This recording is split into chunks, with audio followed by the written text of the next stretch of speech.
Om Swastiastu, perkenalkan nama saya Atmaning Asih Merpati Cerahati, absen 40 dari kelas 11 IPA 8.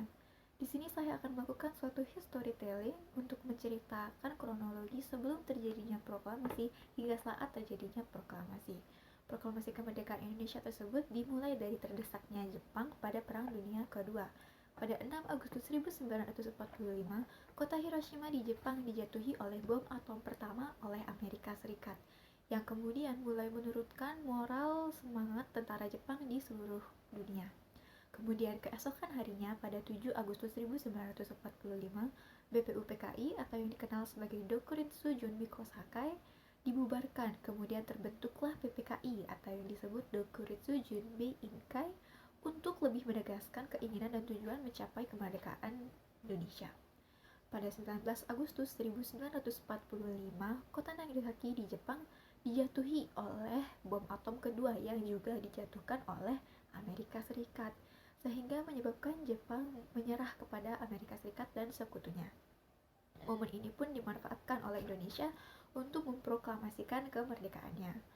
Kemudian pada 12 Agustus 1945, Insinyur Soekarno, Muhammad Hatta, dan Ahmad Subarjo pergi ke Dalat, Vietnam untuk bertemu Marsikal Terauchi yang menegaskan bahwa Jepang akan menyerahkan kemerdekaan kepada bangsa Indonesia.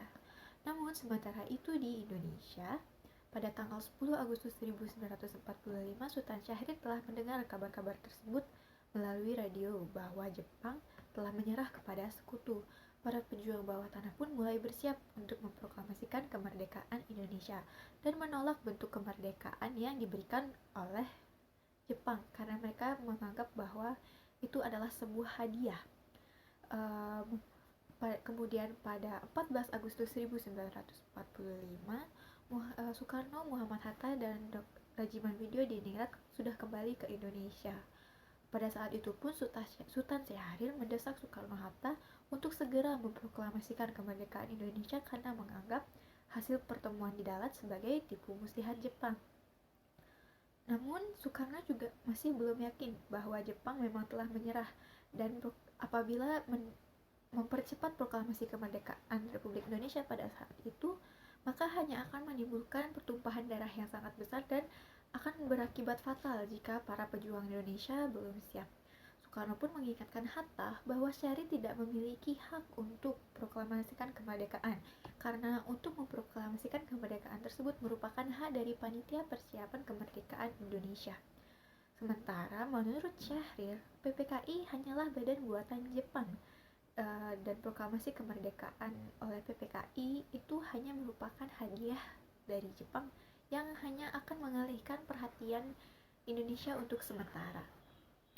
Kemudian, tepat pada 15 Agustus 1945, Jepang menyerah tanpa syarat kepada sekutu, dan untuk sesaat terjadi kekosongan kekuasaan atau yang disebut dengan vacuum of power di Indonesia.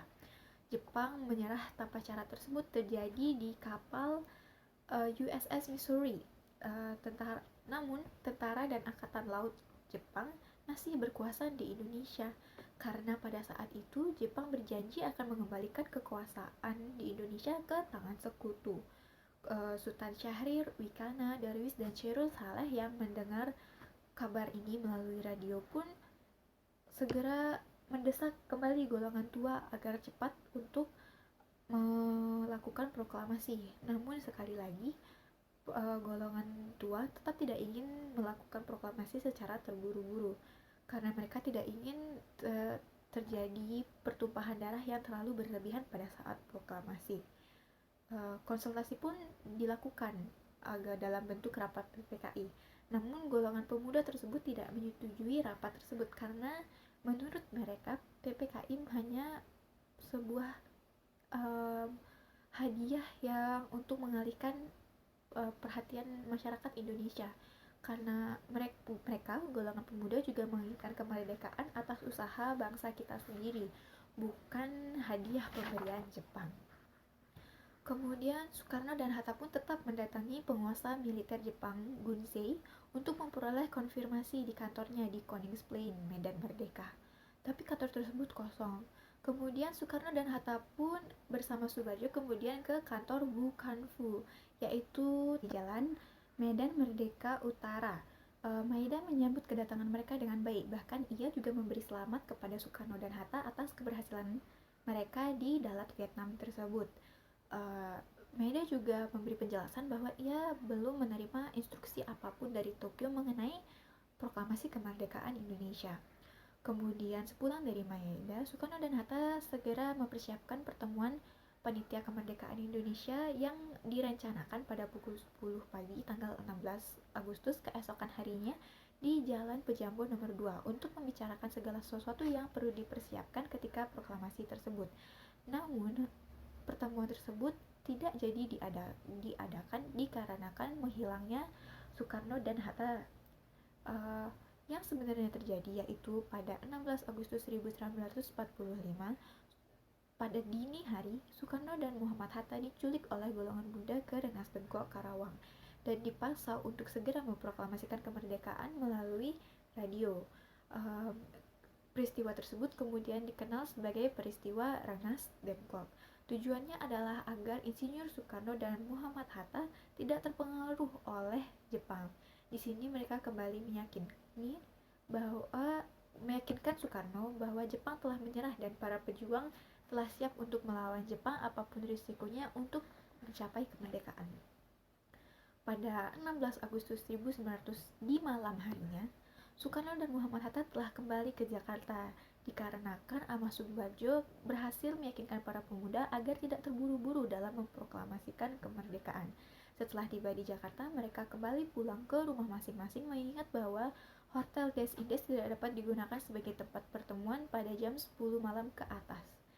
Kemudian maka mereka menerima tawaran dari Laksamana Muda Maeda untuk menggunakan rumahnya sebagai tempat rapat PPKI.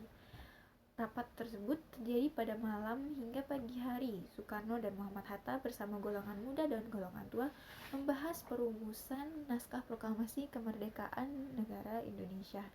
Penyusunan tersebut dilakukan oleh Soekarno, Muhammad Hatta, dan Ahmad Subarjo, serta disaksikan oleh Sukarni, BM Diah, Sudiro, dan Sayuti Melih. Terdapat suatu tokoh Miyoshi yang setengah mabuk duduk di kursi. Ia memberi saran agar pemindahan kekuasaan tersebut hanya berarti kekuasaan administratif.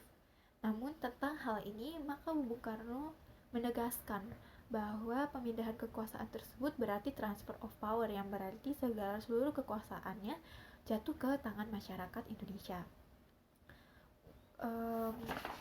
Setelah konsepnya selesai disepakati, kemudian Sayuti Malik menyalin dan mengetik naskah tersebut menggunakan mesin ketik yang diambil dari kantor perwakilan Angkatan Laut Jerman milik Mayor Dr. Hermann Kandeler. Pada awalnya pembacaan proklamasi akan dilakukan di lapangan IKADA, namun berhubung dengan alasan keamanan, maka pembacaan proklamasi dipindah lokasinya ke kediaman Soekarno, tepatnya pada Jalan Pegangsaan Timur nomor 56. Secara rinci, penyusunan teks proklamasi tersebut berlangsung pada pukul 2 hingga 4 dini hari. Teks proklamasi ditulis di ruang makan Laksamana Tadashi Maeda di Jalan Imam Bonjol nomor 1. Para penyusun tersebut adalah Insinyur Soekarno, Muhammad Hatta, dan Ahmad Subarjo. Konsep teks proklamasi tersebut ditulis oleh Dr. Insinyur Soekarno sendiri. Kemudian Soekarni juga memberi usul agar yang menandatangani teks tersebut adalah Soekarno dan Hatta dengan mengatasnamakan bangsa Indonesia. Kemudian pada pagi harinya, pada 17 Agustus 1945 di kediaman Soekarno di Jalan Pegangsaan Timur nomor 56 telah hadir antara lain Suwirjo Wilopo, Gafar Ponyono, dan acara tersebut dimulai dengan pembacaan proklamasi oleh Soekarno. Berikut adalah isi dari teks proklamasi.